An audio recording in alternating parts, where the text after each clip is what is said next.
the way we distinguish it when we're thinking about misinformation and disinformation is about the intent of the person who is sharing it. So misinformation is inaccurate information that's been created with no malintent.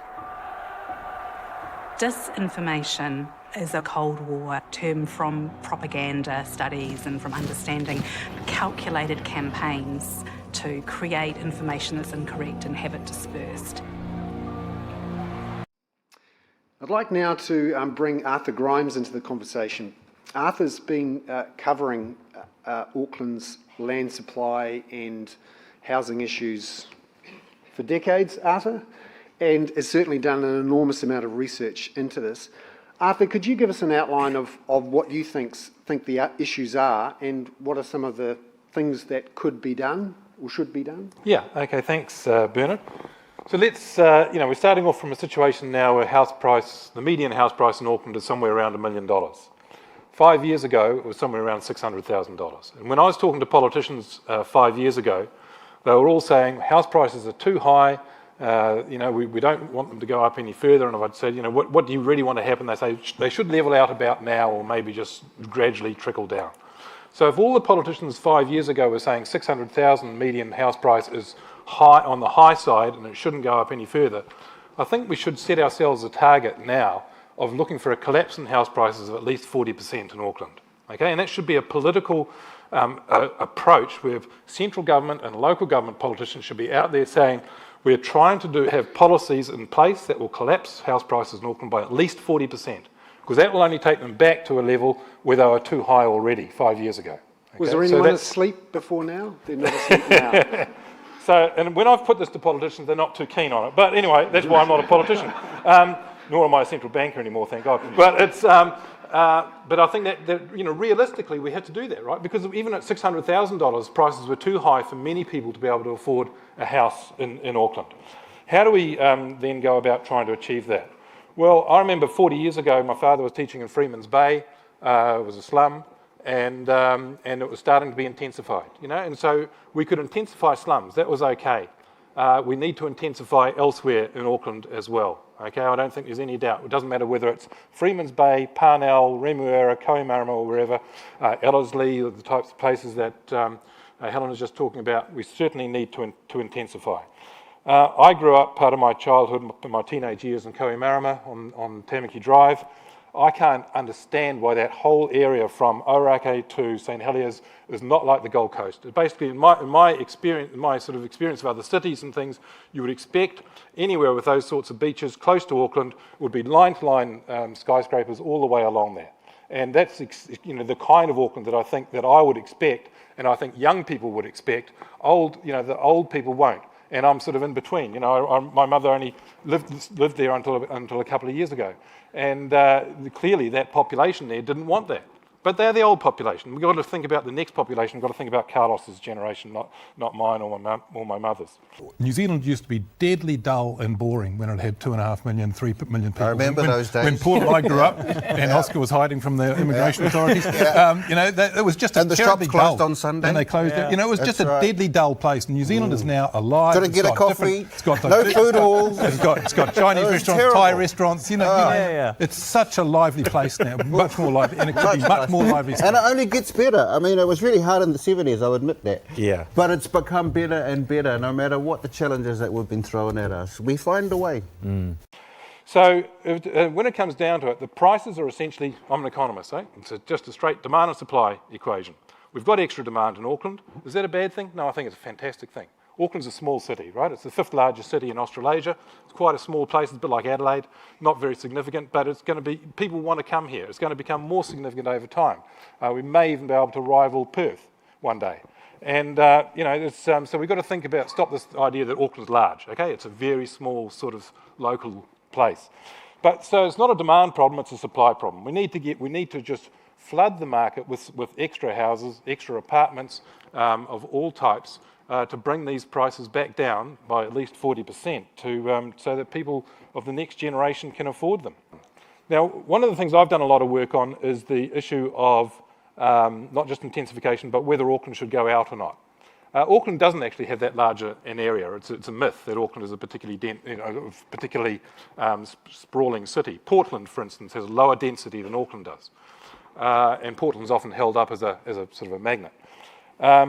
The big worry, of course, until now, has been climate change, right? We don't want the city to sprawl because of transport links and the cost of petrol-driven cars and the carbon that spews into the atmosphere.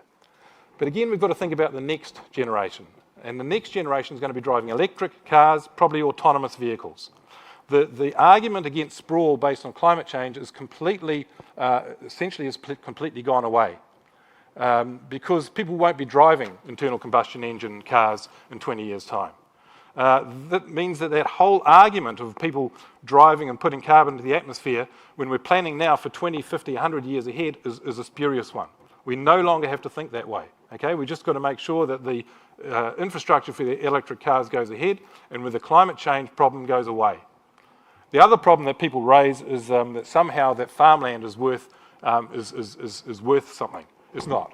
Okay, just ask any dairy farmer. Farmland now is not worth anything, and sheep and beef farms are actually worth even less. Okay, it's far better to put people on land than cows on land, and we've got to make that land available for people to get on, so that they can get the houses built, flood the market with houses, bring those prices down.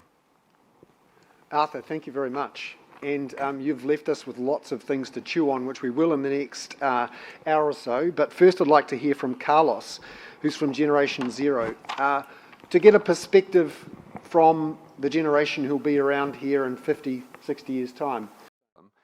Then I think another important point is that what you see playing out again and again at both the micro and the top level and the bottom level is we have this prioritization of those interests who do own lots of the housing stock, and it's often those interests are locally focused.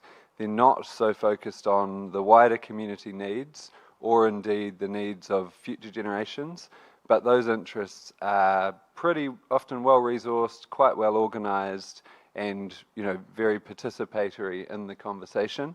Arthur, I know there will be people watching this who prickle at the suggestion that being anti-immigration is in any way xenophobic, and will say there are economic arguments that actually suggest we should reduce our immigration numbers. What's your response to that?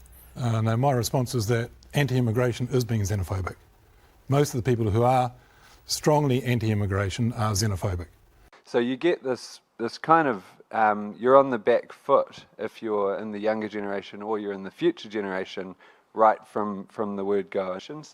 Final thing I would raise is our sense on the quarter acre dream is that there is this new dream emerging, a new Kiwi dream perhaps. It's not super well understood or clearly articulated, but for young people living in Auckland, and we learned a lot of this through our unitary plan engagement process and the thousands of submissions which we gathered, there is this different concept of what a good life looks like, and we know that housing is at the core of a good life for almost everyone. But young people they're revaluing the core pillars of that good life, and the housing solution that your average young Aucklander looks at as what they want today, and I've been talking to a few in the audience before this, is very different to the quarter acre dream. You sort of envisage a 3-bedroom house on the outskirts of the city with that garden that Helen doesn't want to look after. That's not what a lot of the young Aucklanders who we talk to and who we've heard from are interested in. It is more about proximity. Proximity is often more important than space, and you're valuing nearness, being close to amenities, close to work, close to play, and you're willing to take hits on other things like having an outside area. I do live in Wellington now. I anticipate being back in Auckland in the not too distant future. In Wellington, I live within about 600 metres of my work. I skate or bike to work. I spend this many hours a week in the car, and it's fantastic. So these are some of the tenets of this new Kiwi dream, which is emerging, and we're super interested in. Another question, perhaps down here? Yep. Thanks, Bernard. My name's David Hay. Arthur, when I was learning economics, I was told that price is always a function of supply and demand. Yep, absolutely. We have kind of skirted around the demand side of the problem tonight. And it seems to me there's demand from both population growth demand and investor demand. Yeah. And if we're going to create, and I agree with you, we need a property price collapse, and fairly sharp, fairly soon. Any thoughts on the demand side of creating that collapse? Yeah,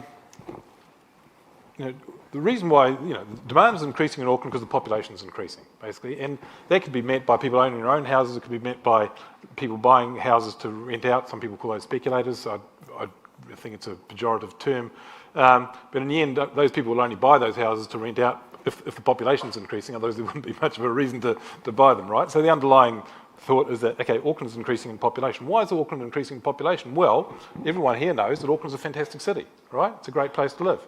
That's where we sort of started this whole conversation. The Auckland Conversations is about Auckland, what a great place to live. Well, there's more than 1.4 million people that want to live in Auckland. There's a whole lot more people, and I think that's fantastic.